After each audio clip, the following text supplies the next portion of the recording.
Assalamualaikum warahmatullahi wabarakatuh. Kembali lagi di Serawan Channel yang membahas kisah hidup para pahlawan nasional. Kali ini saya akan melanjutkan kisah hidup dari Kiai Haji Ahmad Dahlan, yaitu pertumbuhan dan perkembangan agama Islam di Indonesia.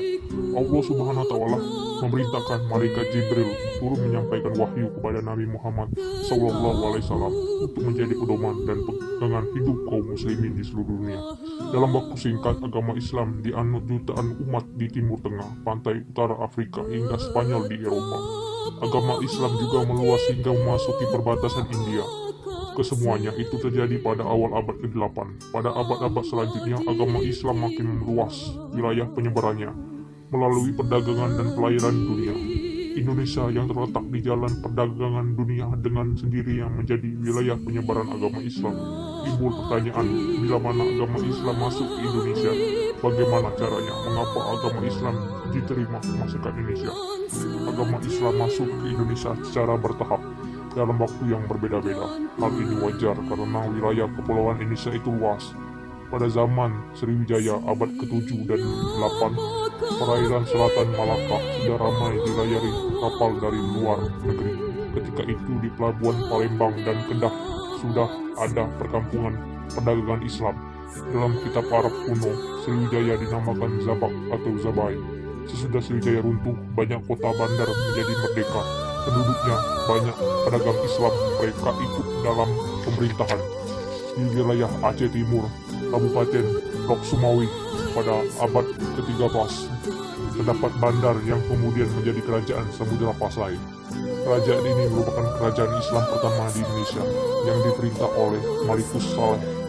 Makam Sultan Malikus Saleh, Raja Samurai Samudra Pasai, masih ada hingga sekarang. Batu nisannya berangkat tahun 1297 Masehi. Musafir Marco Polo dari Venesia pernah mengunjungi kerajaan Samudra Pasai. Ia terpesona menyaksikan Samudra Pasai karena negara makmur, aman dan pada tahun 1092 ketika berlayar dari Cina ke Italia, Marco Polo singgah pula di Bandar Perlak. Ia menyebutnya Bandar Perlek, bahasa Acehnya Pourawa. Marco Polo melihat bahwa di Perlak sudah banyak umat Islam. Pada abad ke-13, di sepanjang pantai timur Samudra dari Aceh hingga Palembang sudah banyak masyarakat Islam. Tetapi di daerah pedalaman masyarakatnya masih meluk kerajaan lama. Di Pulau Jawa, agama Islam juga berkembang pesat. Kapan agama Islam mulai tumbuh dan berkembang di Pulau Jawa? Untuk menetapkannya tidak mudah karena di berbagai pelabuhan di Jawa juga bermukim pedagang Islam dari Pasai, Malabar, Arab, dan Gujarat. Diperkirakan sejak abad ke-8, agama Islam sudah sampai di Pulau Jawa. Di desa Leran, dekat Gresik, Jawa Timur, ditemukan batu nisan yang bertuliskan kalimat dengan menggunakan huruf Arab sebagai berikut. Seorang perempuan bernama Fatimah binti Maimun telah meninggal dunia pada tahun 475 Hijriah atau 1082 Masehi. Batu nisan itu memberi keterangan bahwa pada abad ke-11 wilayah Jawa Timur, jauh sebelum berdirinya Majapahit, sudah ada masyarakat Islam. Hubungan dagang antara Timur Tengah dan Jawa Timur sudah berlangsung lama. Untuk itu, besar kemungkinan agama Islam sudah sampai ke Leran Gresik jauh sebelum abad ke-11. Pada zaman Majapahit, memang sudah ada permukiman Islam di kota bandarnya. Pemerintah Majapahit bersikap toleran terhadap pemeluk agama Islam di desa Tralaya. Sekarang masih ada makam kuno Islam. Dahulu desa Tralaya itu pusat kerajaan Majapahit. Makam kuno Islam itu ada yang berangkat tahun 1369 Masehi, masih zaman ayam wuruk. Nisan itu berbentuk lengkung kala Makara dan berangkat tahun Jawa kuno. Itu memberi petunjuk pengaruh Hindu Buddha masih kuat pada zaman itu, dan sekaligus membuktikan bahwa masyarakat Majapahit sudah memiliki warga yang beragama Islam. Mahua, seorang Cina pemeluk agama Islam, memperkuat pendapat itu. Mahua adalah sekretaris Laksamana Chengho yang berlayar ke Majapahit pada tahun 1413. Mahua melihat di kerajaan Majapahit terdapat 3 golongan masyarakat, golongan pribumi dan rakyat pada umumnya memeluk agama Hindu-Buddha. Golongan Cina kebanyakan sudah memeluk agama Islam. Begitu pula pendatang dari barat seperti orang Arab, Parsi, Gujarat, Malaka, dan Samudra Pasai adalah pemeluk agama Islam. Di Gresik juga terdapat makam Syekh Maulana Malik Ibrahim berangkat tahun 1469 Masehi. Beliau adalah perintis penyebaran agama Islam di daerah Jawa. Kegiatan dakwah yang dilakukan Maulana Malik Ibrahim dilanjutkan oleh para wali, di antaranya Sunan Ampel, Sunan Bonang, Sunan Derajat, Sunan Giri, Sunan Kudus, Sunan Gunung Jati, Sunan Kalijaga, Sunan Muria, dan Sunan Rahmat. Sebenarnya masih banyak wali yang lainnya. Rakyat menghormati para wali dan menyebutnya Wali Songo atau Wali Sembilan. Para wali sembilan itu adalah pelopor agama Islam di Jawa. Mereka menyebarkan agama Islam sampai ke pelosok desa. Mereka dianggap sebagai orang terdekat pada Allah SWT. Para wali sembilan memiliki kekuatan gaib dan ilmu yang tinggi, terutama ilmu tasawuf atau sufisme. Para wali sembilan itu menghormati dengan gelar Suzuhan atau Sunan. Menurut cerita rakyat, Wali Sembilan selalu bertemu di Masjid Demak. Wali Sembilan itu adalah tokoh yang bijaksana dalam menyebarkan agama Islam. Mereka menggunakan cara menyelesaikan diri dengan lingkungan, dengan tutur bahasa yang baik dan sikap ramah. Mereka menjalankan dakwah di masyarakat.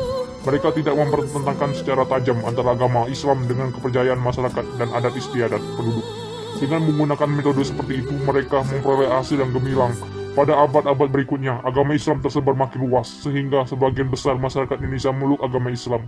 Pada abad ke-16, di pesisir pulau utara Pulau Jawa terdapat masyarakat Islam seperti Gresik, Tuban, Juwana, Lasem, Demak, Jepara, Semarang, Pekalongan, Tegal, Cirebon, Jawa, Jayakarta, dan Banten. Dengan makin lemahnya kerajaan Majapahit, bandar Islam itu makin berkembang, yang kemudian meningkatkan menjadi kerajaan Demak, Cirebon, dan Banten. Di daerah pedalaman, masyarakat masih ada yang memeluk agama Hindu-Buddha dan kepercayaan lama, serta masih ada kerajaan Hindu-Buddha seperti Pajajaran, Blambangan, dan Kediri. Akan tetapi masyarakat di pedalaman pun segera berubah dan memeluk agama Islam. Persebaran agama Islam ke Maluku pada abad ke-13. Pada waktu itu, Kesultanan Ternate sudah ada ahli perkapalan dari bangsa Arab. Antara Ternate dengan Pulau Jawa terdapat hubungan erat dalam penyebaran agama Islam.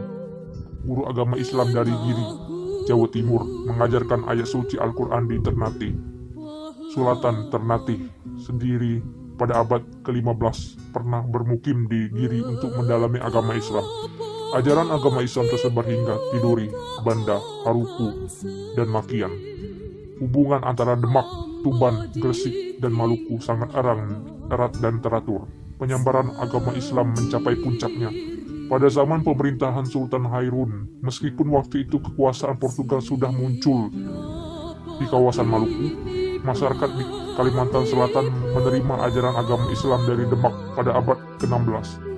Raja Banjar, sebuah bernama Raden Samudra, setelah memeluk agama Islam, ia mengubah gelar dan namanya menjadi Sultan Suryanullah. Selanjutnya, agama Islam tersebar ke pedalaman Kalimantan Selatan. Penyebaran agama Islam dari Sulawesi Selatan ke Kalimantan Timur dilakukan oleh Dato Ribandang. Raja Aji dari Kerajaan Langgar juga giat menyebarkan agama Islam ke pedalaman. Di Sulawesi Selatan sudah banyak masyarakat yang menganut agama Islam. Sejak itu, para pedagang Islam dari Malaka, Sumatera, Jawa, Parsi, India, dan Arab sudah mendatangi Sulawesi Selatan.